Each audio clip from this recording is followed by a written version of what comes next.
para escuchar la palabra y compartir el mensaje de Dios.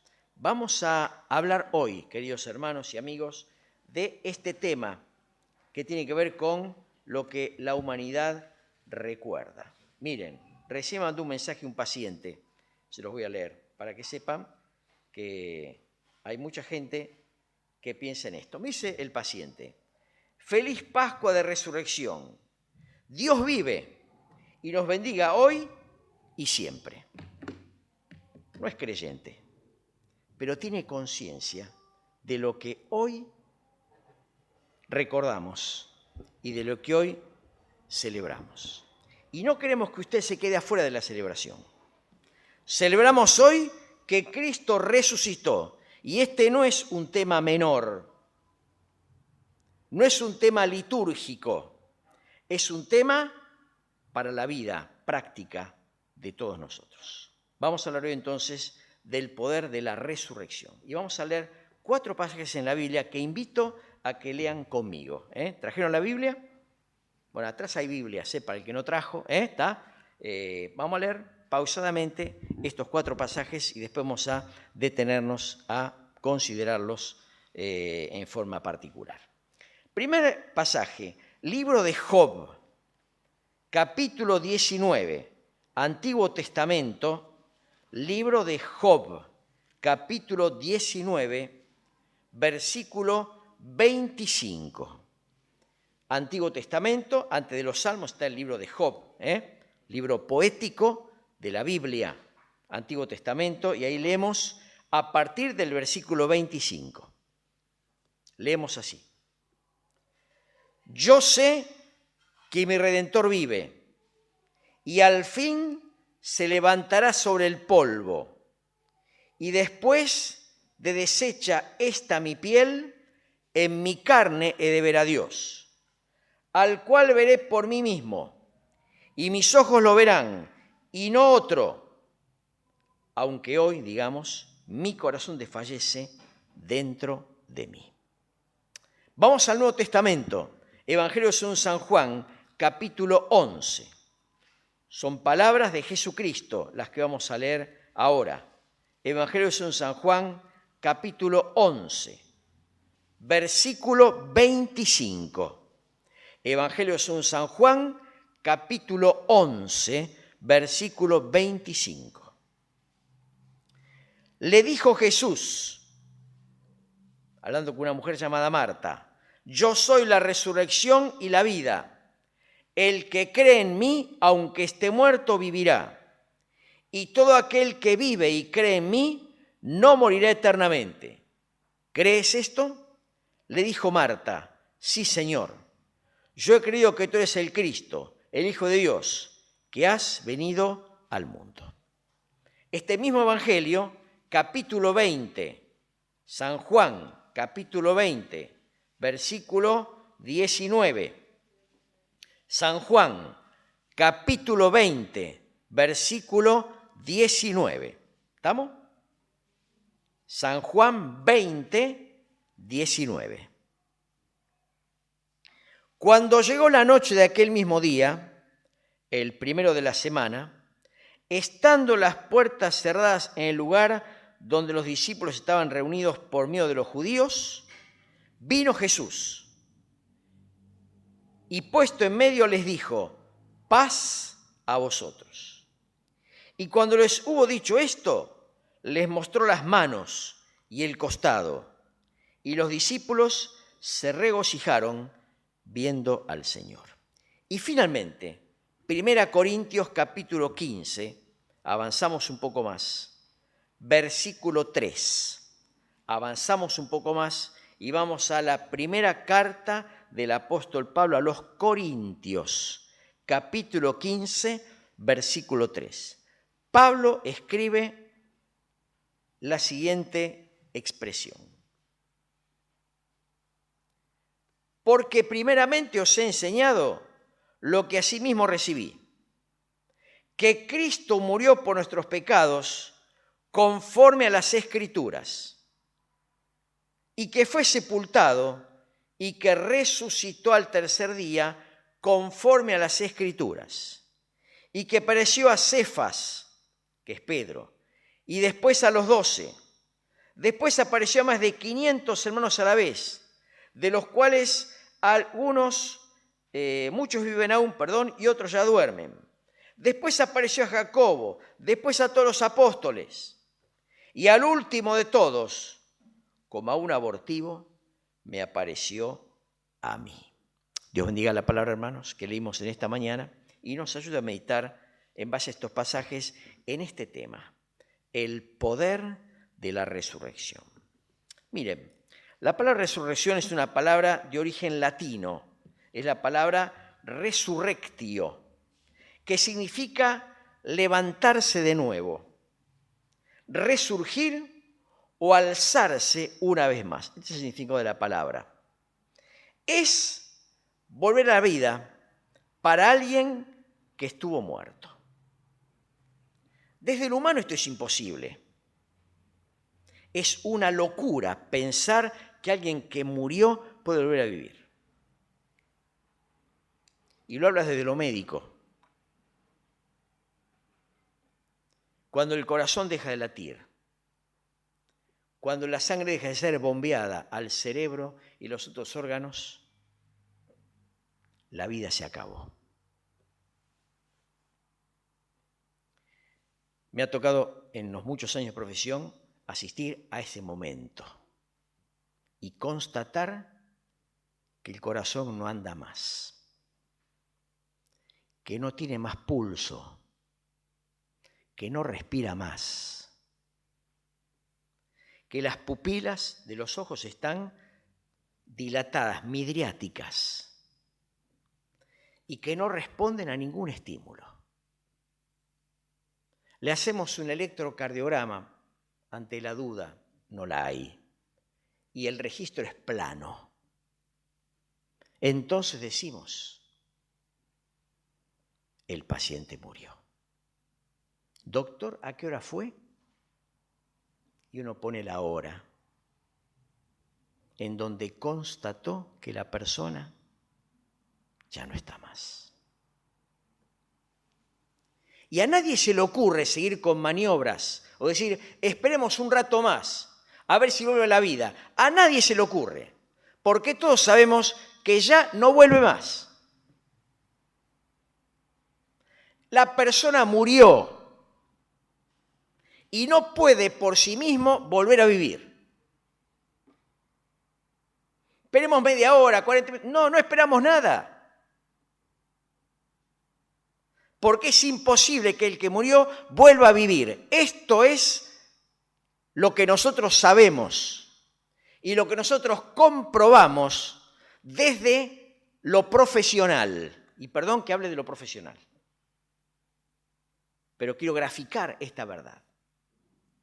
Humanamente es imposible que alguien que murió pueda vivir. La Biblia habla de resurrecciones, pero nunca espontáneas. Usted va al Antiguo Testamento y ve gente puntualmente que resucitó, pero nunca espontáneamente. Vamos al Nuevo Testamento y vemos gente que resucitó. Y en este caso lo hizo por medio de la palabra de Cristo.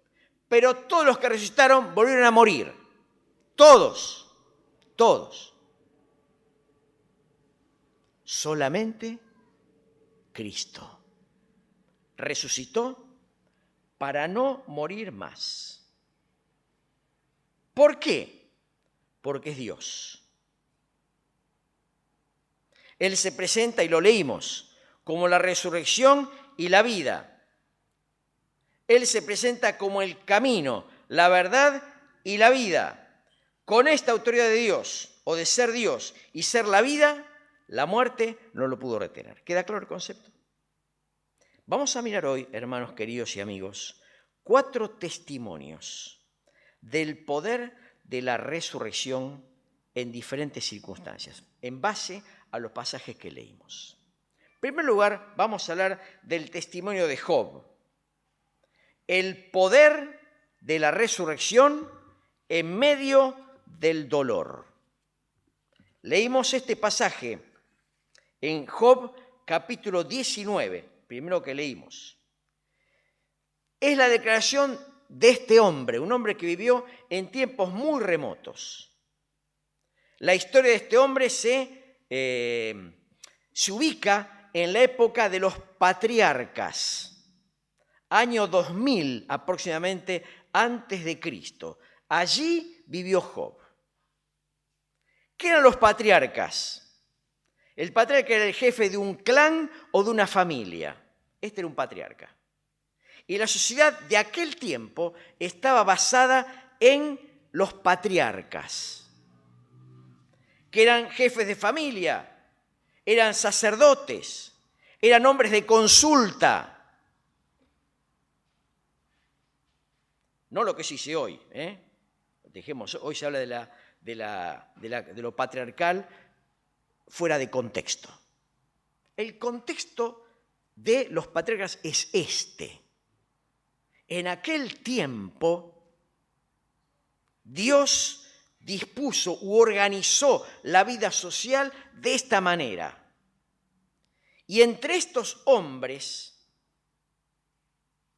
como Abraham, por ejemplo, como Jacob, como José, que eran patriarcas, está Job. Un hombre destacado en la época. Lean después en casa la historia, en el capítulo 1 y en el capítulo 2. Ahí van a hablar a un hombre que tenía un montón de cosas, pero que además era un hombre, dice la Biblia, temeroso de Dios y apartó del mal. Y a este hombre le ocurrieron cosas terribles.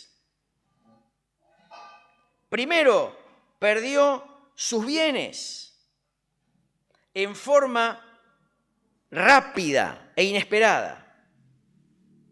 Segundo, perdió sus hijos en un accidente desencadenado por un viento fuerte que tiró la casa abajo y se murieron los 10 hijos. Tercero, perdió su salud y contrajo una enfermedad que le deformaba su físico de tal manera que su aspecto era detestable. Y en ese contexto, Job escribe esto. Además de todo lo que perdió, tuvo que sufrir la incomprensión de sus más cercanos, de su esposa y de sus amigos. Cuando la esposa lo vio así, le dijo: ¿aún retienes tu integridad? Maldecí a Dios y morite. Y esto es lo que muchas veces gente piensa en medio del dolor. Lo mejor es suicidarse para terminar con el dolor. El suicidio es un mensaje, vean qué remoto es. No es de ahora, es un mensaje muy remoto. Pero esta no es la solución. La muerte no termina con el dolor, podrá terminar con el dolor físico, pero nunca con el dolor del alma, porque el alma sigue existiendo, aunque el físico ya no exista. ¿Qué le dijo Job? Hablaste como cualquier mujer. ¿Qué pues? ¿Recibimos de Dios el bien y el mal no lo recibiremos? Y Job mantuvo su integridad y no tomó una decisión errada en un momento de crisis. Pero tuvo que soportar además la incomprensión de los amigos, que en lugar de consolarlo, lo juzgaron. Vos estás así porque algo hiciste. Job capítulo 11 habla de eso. Lejos de consolarlo, de animarlo, de ayudarlo, lo juzgaron, diciendo que su situación lamentable tenía que ver con que era un hombre perdido y pecador. No siempre esto es así. No siempre esto es así. Sin embargo, Job, estando como estaba y recibiendo la incomprensión que recibió, escribió estas palabras hermosas que hoy leímos. Él dijo: ¿quién me diga que estas palabras perduraran? Y lo dijo. Y en realidad las palabras de Job perduraron. Y él dijo estas palabras maravillosas, afirmando su convicción de fe en medio del dolor. yo sé que mi Redentor vive. Y después deshecha está mi piel, en mi carne he de ver a Dios. Mi Redentor vive y al fin se levantará sobre el polvo. Algunos estudiosos de la Biblia ponen este pasaje como una de las escrituras más antiguas que hacen alusión a la resurrección. Y parte de dos bases fundamentales. Dice Job, yo sé. Hay aquí una convicción de la fe. La fe debe apoyarse en convicciones personales. Hoy hay mucha fe nominal, pero poca fe de convicción.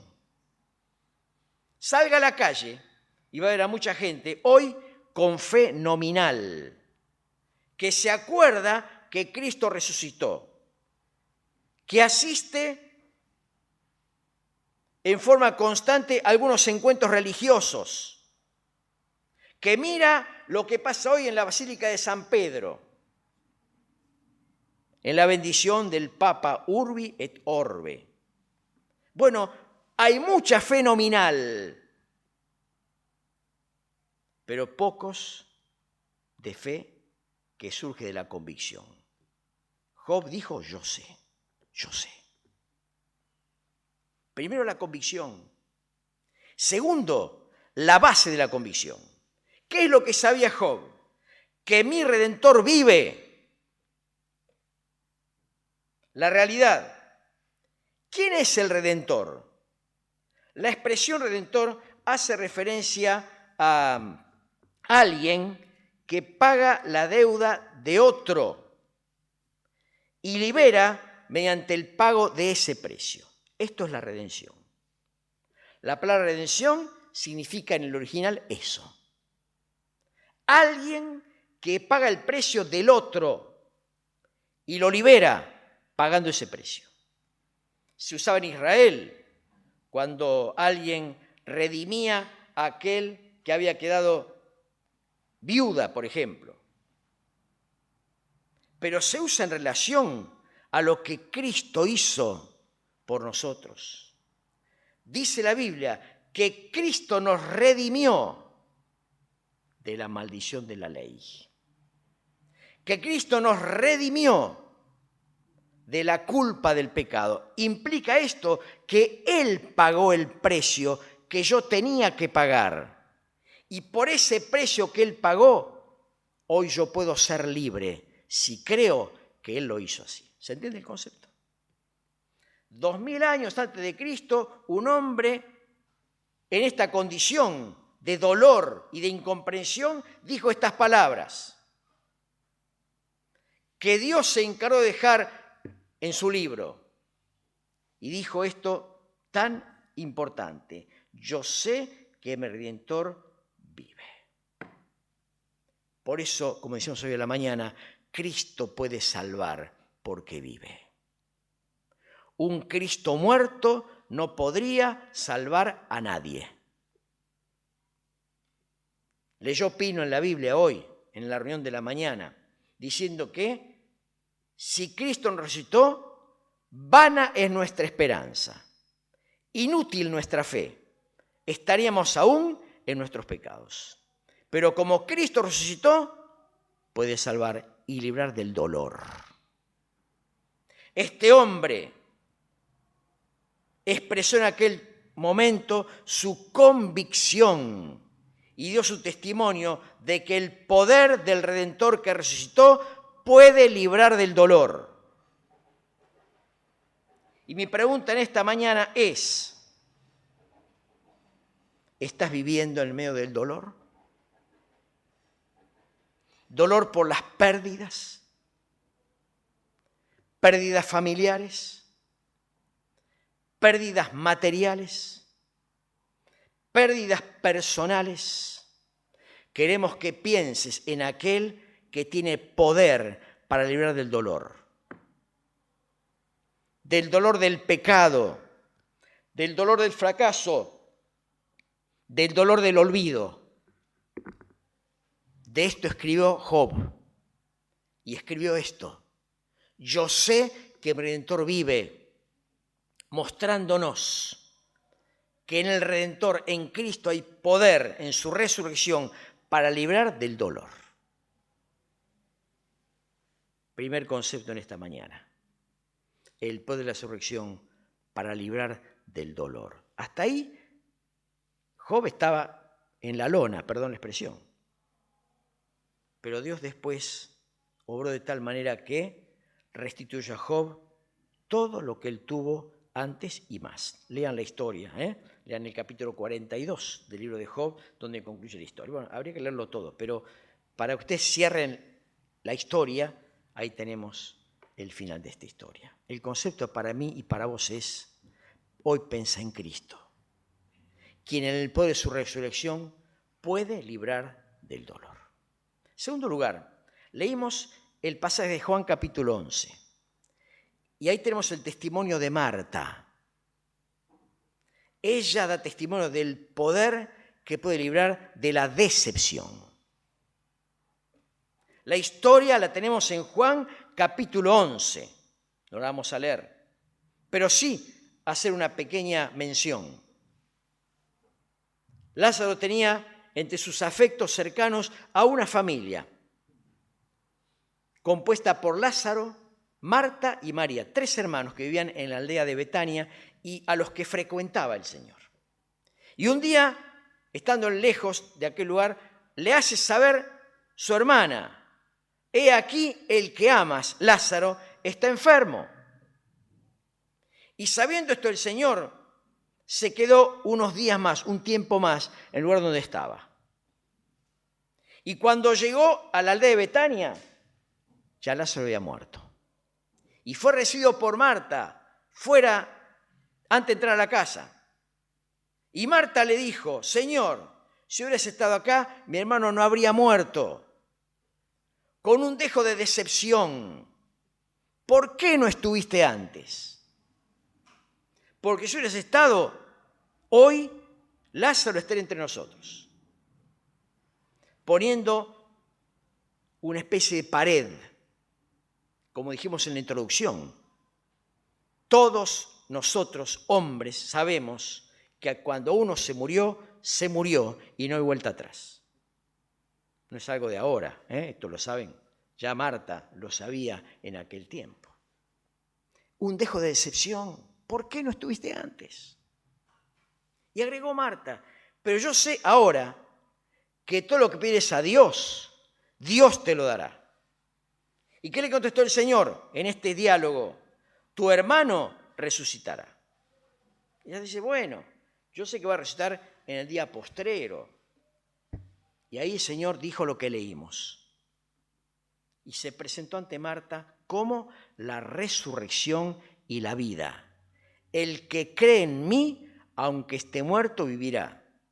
Y todo aquel que vive y cree en mí, no morirá eternamente.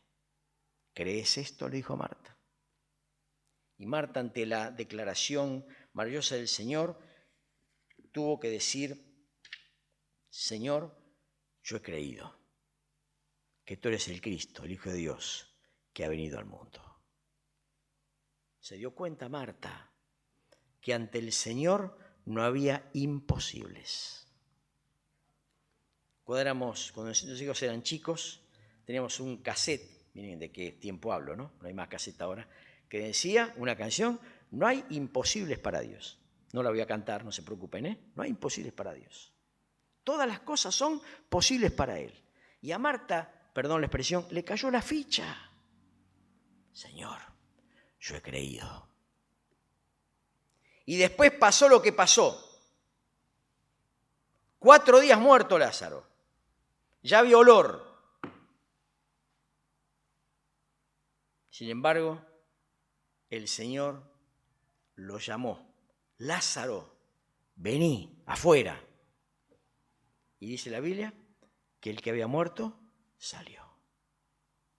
El poder de la resurrección en medio de la decepción. La decepción. ¿Vivimos en la decepción? ¿Qué es la decepción? Si uno se pone a hacer una definición. Decepción significa tristeza o pesar porque no se cumplen las expectativas. Fue lo que le pasó a Marta. Tristeza, pesar porque se murió Lázaro y el Señor no vino. Decepción. ¿Cuántas veces la vida nos trata con decepción? Un desengaño amoroso. Yo pensé que se iba a dar, pero me decepcionó. No era lo que yo pensaba. ¿No les ha pasado a ustedes esto alguna vez? Decepción. La decepción forma parte de la vida diaria. Y acá hay un ejemplo de la decepción, pero hay también una manifestación de poder que termina con la decepción. Yo soy la resurrección y la vida. Y ese es el poder que puede con tu decepción personal. Él puede. ¿Saben? Resurrección habla de poder. Poder contra el dolor. Poder contra la decepción. Cristo se presenta como la resurrección, manifestando que tiene poder para vencer la decepción. Dios te ayude en esta noche por esta mañana, para que puedas mirar esta realidad como la vivió también Marta. Él pudo contra la muerte de Lázaro y lo levantó. Él puede hoy con tu condición espiritual, muerto en delitos y pecados, para levantarte y darte una vida nueva. No dejes que la decepción te domine. Hay esperanza cuando Cristo es el Salvador de la vida. Tercero, porque me queda poco tiempo. Leímos en Juan capítulo 20 el testimonio de los discípulos. Es un testimonio que habla del poder de la resurrección en medio del desánimo. San Juan 20 leímos, Cristo murió, hacía 3 días que había muerto. Y entonces en la noche del primer día de la semana, los discípulos se reunieron a puertas cerradas, bajo llave, por miedo de los judíos. Estaban desanimados. ¿Qué es el desánimo? Significa desaliento, cobardía. Es amilanarse, achicarse. Es lo que decimos hoy, un bajón. Eso es el desánimo. ¿Estás bajoneado? Estoy bajoneado. Está desanimado. Vamos a traducirlo a palabras actuales. Esto es el desánimo. Y este grupo de hombres estaban reunidos a puertas cerradas, desanimados, con miedo, porque todo había terminado. Ese era el pensamiento predominante en aquella noche. Finalmente el Señor fue crucificado y murió ante la vista de toda la muchedumbre. Allí estaban ellos en esa noche, después de aquella muerte, pensando, ¿y ahora cómo seguimos? Puertas cerradas, miedo, incertidumbre. Ese era el panorama predominante en aquella hora. Entonces ocurrió lo impensado y lo inesperado. ¿Qué ocurrió? Vino Jesús. Y ellos lo vieron. Y les dijo, paz a vosotros. Era su figura, era su voz. Pero además les mostró las manos y el costado, las manos perforadas por los clavos, el costado traspasado por la lanza del soldado en la cruz, como pruebas indubitables de que realmente era Él. Y ante esta evidencia, ellos, leímos, se regocijaron viendo al Señor. El ánimo les cambió, comprobando el poder del Señor, haciendo que la tristeza y el abatimiento se transformen en gozo e impulso para vivir. Él resucitó con poder, presentándose vivo entre los suyos. La resurrección habla de este poder, el poder para cambiar. Y eso pasó aquella noche. ¿Estás desanimado? Hay un poder que puede cambiar las cosas. Es el poder de la resurrección. Cristo resucitado mostró que Él tiene poder. No era una imagen fantasmagórica. No era un truco de la tecnología. Bueno, en aquel tiempo no había tecnología donde parecen... No. Era el Señor. Con un cuerpo glorificado, que le permitió pasar las paredes estando todo cerrado, pero con las huellas de los hechos, del hecho de la cruz. Era Él. Y resucitando, mostró su poder. Hay poder para cambiar. Y Él puede cambiar tu desánimo. Es una vida con verdadera esperanza, con el poder con el cual Él resucitó de entre los muertos. Faltan 5 minutos. El poder sobre el dolor, el poder sobre la decepción, el poder sobre el desánimo, y termino con 1 Corintios capítulo 15, hablando del testimonio de Pablo, el poder en medio de nuevos desafíos. El poder del desafío. 1 Corintios 15 habla de un hombre que cuenta lo que le pasó. Pablo cuenta lo que le pasó. Lo leímos. Os enseñé lo que yo recibí, que Cristo murió por nuestros pecados conforme a las Escrituras, y que fue sepultado y que resucitó conforme a las Escrituras, y que apareció a un montón de gente.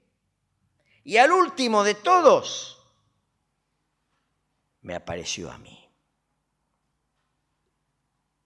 Hechos capítulo 9 habla de esta manifestación de Cristo ante Pablo. ¿Quién era Pablo? Era un fanático religioso judío que entendía que el cristianismo era una piedra en el camino de la verdad. Había que perseguir a los llamados cristianos. Había que sacarlos de la esfera religiosa. Había que exterminarlos. Entonces él los llevaba presos y consentía en que se murieran. Ese era Pablo, que escribe esto que leímos. Y estando en ese fanatismo religioso, en ese furor judío, yendo camino a una ciudad llamada Damasco, en Siria, aconteció que le rodeó un resplandor del cielo, dice la Biblia. Y entonces él se cayó del caballo y entonces él preguntó, ¿quién eres, Señor? Yo soy Jesús, a quien tú persigues.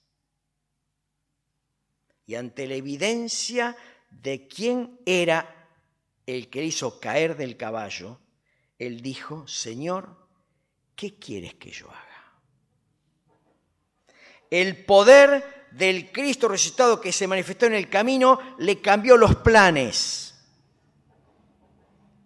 Él dejó de hacer lo que iba a hacer para enfrentar un nuevo desafío, predicar a Cristo como el Hijo de Dios, que venció la muerte y que puede quitar el pecado de todo aquel que en Él cree.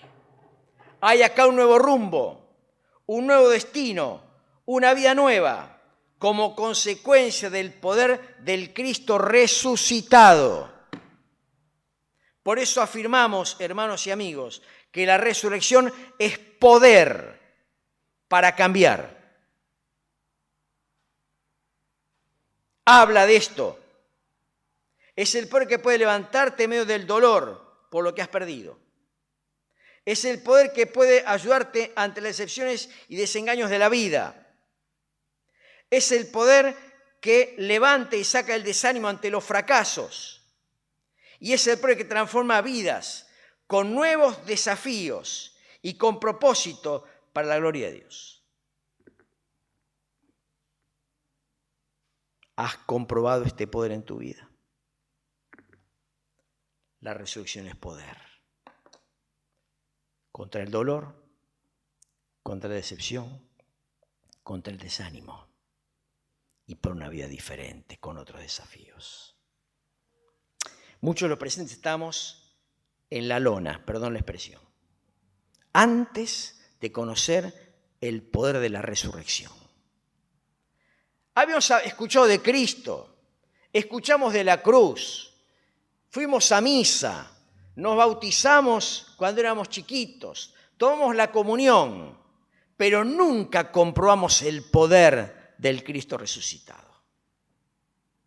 Hasta que un día nos dimos cuenta y dijimos como Job, yo sé que mi Redentor vive. Cristo vive. No es una noticia más. No es un hecho religioso, litúrgico, cultural, filosófico.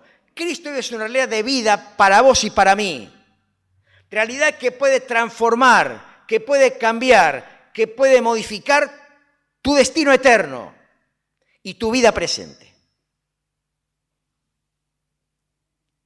La Pascua no es el huevo ni el conejo, ni el Vía Crucis. La Pascua es Cristo, muriendo y resucitando con poder para dar vida a todo aquel que cree. No la fe nominal, hermanos y amigos, sino la fe real, que parte de la convicción de mi necesidad. Oramos en esta noche, en esta mañana, para que vos seas consciente de tu necesidad. Necesitas a Cristo. No necesitas una casa nueva, un 0 kilómetro, una ropa mejor, un trabajo mejor. Primero necesitas a Cristo. Lo demás, Él lo va a agregar conforme a su misericordia. Pero primero, vos necesitas a Cristo. Que perdone tus pecados, que limpie tu vida, que te libre de una eterna condenación, que te dé paz, como los discípulos en el aposento alto, que te dé vida eterna. Porque, ¿sabes? El cuerpo se muere, el corazón no late más, la cabeza no funciona más, pero el alma vive. Y tu alma quiere el Señor que tenga un destino eterno y glorioso. Y esto lo decís vos hoy acá. No dejemos que el mundo nos engañe con su sistema. No dejemos que pase un día más sin que Cristo sea tu Salvador. No dejes que pase así. La Biblia dice, hoy es el día de salvación. Hoy es el día agradable. Hoy. Mañana no está en tus manos. Si no, mira las noticias. La persona acuchillada cuando sale de la casa. Aquel que llevó al chico a la escuela y uno salió con una locura, tiró un tiro y le pegó al tipo. Y el tipo se murió. Esto pasó hace un par de años, pero me quedó en la cabeza. Caminando por el centro, dejó al chico en la escuela, iba a la casa y un tiro perdido lo mató. Por eso decimos, sin asustar a nadie, por supuesto, el mañana no lo manejo yo. No lo manejo yo. Hoy es el día aceptable, hoy es el día de salvación. Amigo que nos visita, no queremos ser pesados, cargosos, pero sí queremos alertar sobre este tema y sobre esta necesidad espiritual. Y a la iglesia, hermanos, vivamos conscientes del poder de Cristo. Poder para enfrentar las diarias luchas de la vida hasta que Él nos venga a buscar. El horizonte del creyente no está acá nomás. El horizonte apunta al cielo, al lugar de gloria que Cristo ha preparado para todos los que le esperan. Amigo que nos visita, no deje pasar el tiempo. Venga acá adelante si usted quiere. Reciba a Cristo hoy. Pídale perdón por sus pecados ahora. Y tenga paz con Dios y la certeza de la vida eterna. Ponemos de pie, terminamos orando al Señor. Y si hay alguna duda, por favor, no te vayas. Queremos ayudarte a que vos conozcas a Cristo, como un día lo conocimos nosotros. No el Cristo nominal, sino el Cristo real que puede cambiar la vida. Oramos al Señor. Señor, te agradecemos que hemos podido compartir tu palabra en esta mañana y hablar del poder de la resurrección. ¡Qué maravilla, Padre! Cristo resucitó entre los muertos, venció la muerte. La muerte no lo pudo contener porque Él es Dios y tiene poder para cambiar. Y queremos que en esta mañana, Padre, este poder se manifieste para cambiar vidas de personas aquí presentes. Tú nos conoces a todos, Señor, y sabes si todos tenemos esta bendición de ser tus hijos. Pero oramos para que si alguno hay hoy aquí que no tiene esta certeza, reciba a Cristo hoy y pueda comprobar el poder que tú tienes para cambiar la vida. Primero, el destino eterno y segundo, la vida presente. Oramos, Padre, bendice tu palabra, aplícala en cada uno, confórtanos a tus hijos, considerando tu poder y salva almas, oh Dios, en esta mañana, en este lugar. Te lo pedimos en el nombre de Cristo Jesús. Amén. Gracias a todos, buenos días y repito, no te vayas si tenés dudas sobre estos temas. Que Dios les bendiga.